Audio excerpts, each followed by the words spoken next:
Hi, this is Ike from Groovy Entertainment. Today we're going to book on tape to play for you. Today's book is Joshua and the Battle of Jericho from 1975. So let's get started.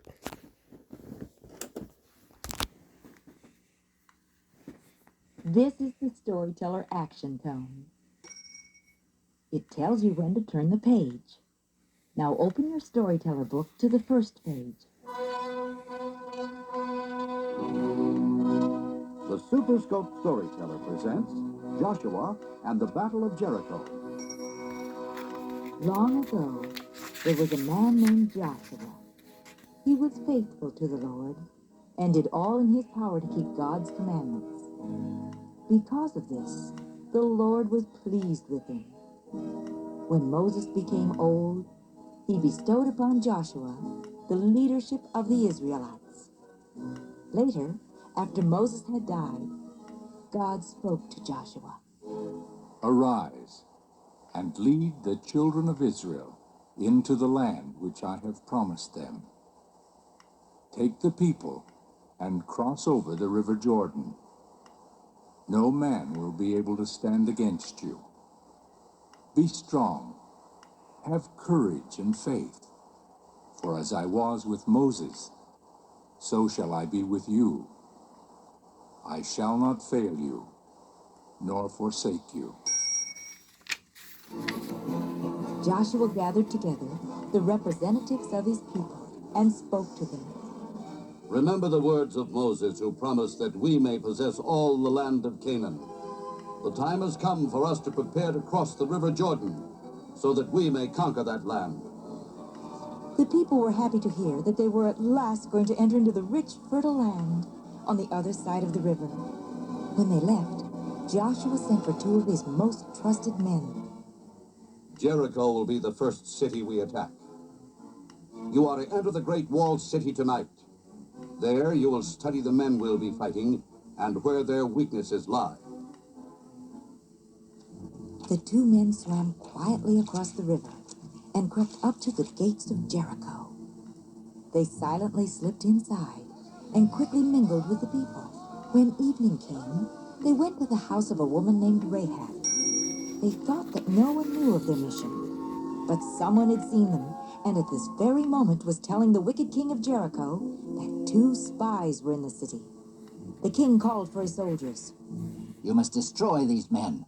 They are spies from the mighty army of the Israelites, and I fear them. Their warriors are many, and they have a powerful God on their side.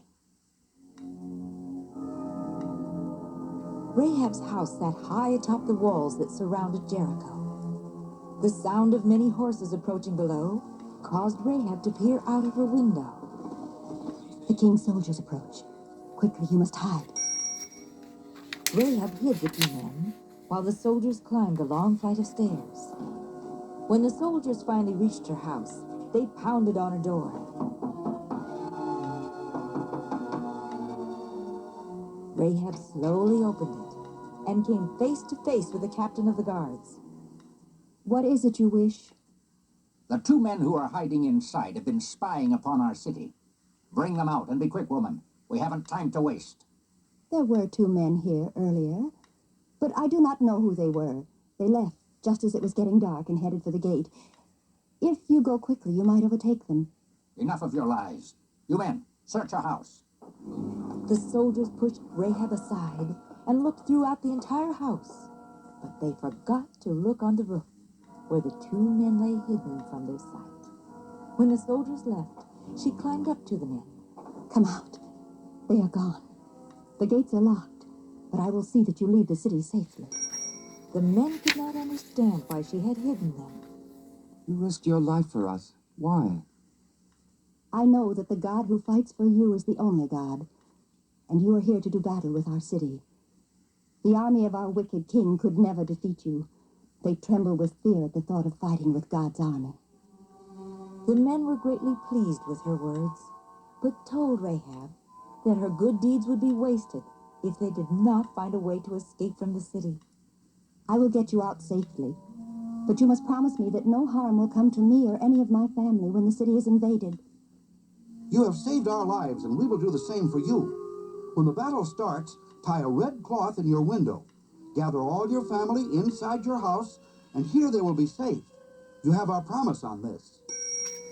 Rahab was relieved when they made these vows to her. She led them to a high window in her house, and from there hung a long rope down the outside wall of Jericho. Climb down this rope and go into the mountains. They will not find you there. After 3 days, it will be safe for you to return to your people across the river. Soon after that, Rahab gathered her family together within the safety of her house, and there they waited for the Battle of Jericho to begin. The two spies hid in the mountains for 3 days, and then returned to their camp. When Joshua heard the news of their successful mission, he was very pleased. I am glad you returned safely with this information. Go now, we have much to do to prepare for battle. Early the next morning, Joshua led his people to the bank of the river Jordan. There they remained for 3 days, making preparations for battle. On the morning of the 4th day, Joshua told his people to walk down to the water.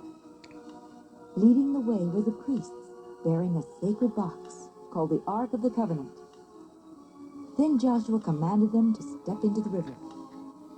As the priests obeyed his order, the water suddenly stopped flowing, and before them was dry land. The Israelites crossed to the other side and set up camp on the shore. When the king of Jericho heard of how the Israelites had crossed the river, he called for his advisors. These soldiers of Israel frighten me. We must do something to stop them from attacking us. My lord, there are those who say this city has been given to the Israelites by their God. But do not worry. They can never take this city unless they can crumble these walls, and to do so is impossible. For many days, Joshua and his people worshipped the God who had brought them to the promised land. When the worship had ended, God spoke to Joshua. You shall march around the city once each day for 6 days, with all your men of war. Before you shall go 7 priests blowing 7 trumpets made of ram's horns. Then on the 7th day you will march around the city 7 times, wherein the priests will make a final long blast with their horns. When you hear this, you shall cry out with all your hearts, for on that day the city of Jericho will be yours. Joshua called together his people. He told them of the battle plan given to him by God. Although it seemed strange to fight a battle by marching, they had faith in God's ways. And so they did as God had commanded. For 6 days, the army of Israel marched around the walls of Jericho, blowing on the ram's horns. But on Joshua's orders, they spoke not a single word. The king of Jericho sat helplessly on top of the wall and watched the Israelites. What kind of warriors are these Israelites? They march around and around the walls, and I get dizzy watching them. Their priests blow on horns, and the soldiers say nothing. In a sudden burst of anger, the king stood up. Hear me, Israelites. Do you think you can frighten me with your strange ways of doing battle? Even your God cannot help you over these walls. They are too high.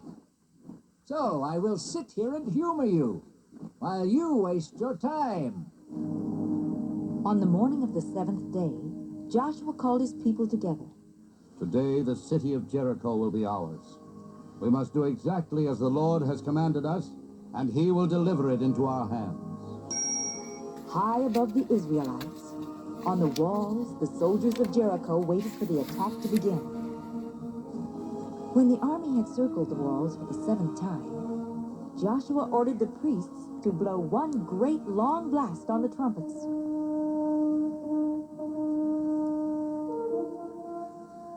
Joshua turned to face his troops. Now shout with all your hearts, for the God of Israel has given us the city of Jericho this day. Shout, all children of Israel! The Israelites began to shout, louder than they ever had before. Within the walls of Jericho there was terror. The mighty fortress began to shake and move. Cracks appeared in the walls, and large pieces of stone began to fall. Joshua turned to his army and commanded them to shout even louder. As they did, the walls before them began to tremble, and with a terrible roar, crashed to the ground. Joshua waved his army onward. Now, armies of Israel, go into the city and fight for God, who has brought us victory. The children of Israel swarmed through the large openings in the walls and destroyed the city of Jericho. When the fighting stopped, the house with the red cloth stood untouched atop a section of the walls that had not fallen. It was Rahab's house, and because of the kindness she had shown to the two spies, she and her family had been spared. They were brought before Joshua, who greeted Rahab with a warm embrace. Rahab, we are grateful for what you have done. For all your days, you and your family are welcome to live with us and worship our God. God had kept his word in helping Joshua capture the first stronghold in the new land. Joshua led the children of Israel to many more victories in battle, and in time they were able to conquer the land that God had promised to Moses so many years before. And all this was done through the leadership and courage of the Lord's faithful servant, Joshua.